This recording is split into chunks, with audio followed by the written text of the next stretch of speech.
a poor widow ran to the prophet Elisha, for her husband was dead and the debt remained. The creditor was coming to take her 2 little boys as slaves, and she had nothing left. "Tell me," said Elisha, "what do you have in the house?" "Only a small jar of oil," she answered. "Go," he said, "and borrow empty vessels from all your neighbors. Do not gather just a few." So she shut the door, and from one small jar the oil poured out and would not stop. When the last vessel was full, the oil ceased. The whole room shone with God's provision. She sold the oil, paid her debt, and she and her sons lived on the rest. Faith was rewarded. In Shunammite, a wealthy woman welcomed Elisha to her table whenever he passed that way. She and her husband built a small room on the roof, so the man of God might rest. A bed, a table, a stool, and a lamp. Everything was prepared for the prophet with care. "You have cared for us," said Elisha, "so next year you will hold a son in your arms." The promise came true, and the once childless woman cradled the boy God had given her. But years later, out in the harvest field, the child cried, my head," and fell. They carried him to his mother, and by noon the little boy died upon her lap.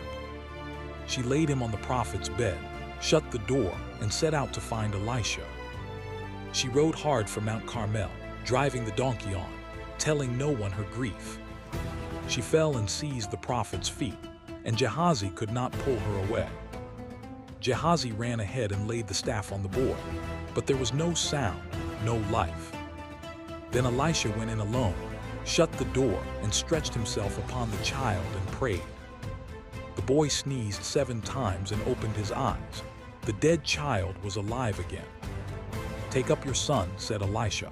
She fell at his feet and worshipped, then lifted her living child. But in Judah, King Ahaz turned his face away from the Lord and from his prophets. He bowed at the high places and burned incense to Baal beneath the sacred trees.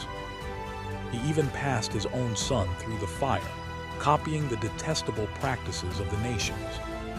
The prophet Isaiah met him and said, "Ask the Lord your God for a sign, however deep." But Ahaz refused, hiding his unbelief behind false piety. "I will not put the Lord to the test." So the Lord himself gave a sign. A virgin will conceive and bear a son, called Immanuel. Because he would not trust God, Aram and Israel struck Judah, and his armies were shattered. Then Ahaz stripped the silver and gold from the house of the Lord to buy Assyria's help. In Damascus, he admired a pagan altar and sent its pattern home to be built in Jerusalem.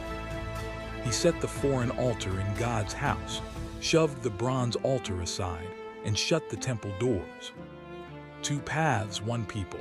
The dark shut temple of a faithless king and a poor woman's lamp still burning.